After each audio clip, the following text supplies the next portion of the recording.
قرآن کریم کے اندر ہر چیز کا بیان ہے؟ نہیں بھائی، ہر چیز کا بیان نہیں ہے۔ یہ بتلاؤ میرا نام کہاں ہے، یا میرے والد کا نام کہاں پر ہے، یا میری والدہ کا نام کہاں پر ہے۔ اور ایک چیز سمجھو، یہ جو ہم کہتے ہیں کہ جمیع العلوم فی القرآن ولیکن تقاصر عنہ افہام الرجال، کہ تمام چیزیں قرآن کریم کے اندر ہے، لیکن لوگوں کے جو دماغ ہے وہ اس کے سمجھنے سے قاصر ہے، بات غلط ہے۔ احاطۂ دارالعلوم میں بیتے ہوئے دن، مولانا مناظر حسن غیلانی اس میں فرماتے ہیں کہ حضرت اس چیز پر بار بار تنبیہ فرمایا کرتے تھے کہ یہ بات جو کہتے ہیں یہ غلط ہے، یہ غلط ہے۔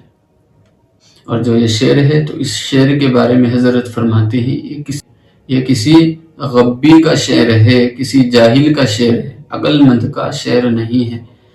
اور پھر دوسری چیز ہے وَلَا رَطْبٍ وَلَا يَعْبِسٍ إِلَّا فِي كِتَابٍ مُبِينٍ، کہ ہر تر و تازہ چیز جو ہے إِلَّا فِي كِتَابٍ مُبِينٍ، کتاب مبین میں، تو اس سے مراد وہی ہے جو چیز میں نے فرمائی۔ ورنہ تو بھائی حضرت نے وہیں پر ایک واقعہ لکھا ہے، فرمایا کہ ایک جاہل پیر تھا، وہ سب لوگوں کو یہ ترغیب دے رہا تھا کہ ہر چیز قرآن کریم کے اندر ہے۔ تو ایک شخص دوڑا ہوا آیا، آ کر کہنے لگا کہ حضرت ایک شخص کا انتقال ہو گیا ہے، اس نے ماں بھی چھوڑی ہے، تو ماں کے لیے کیا چیز ہے؟ تو کہنے لگا کیا آپ نے تبت یدا ابی لہب نہیں پڑھی ہے؟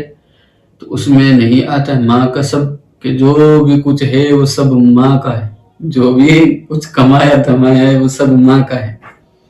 تو ایسا ہے، تو بھائی یہ چیز نہیں ہے کہ قرآن کریم کے اندر ساری چیز ہوں۔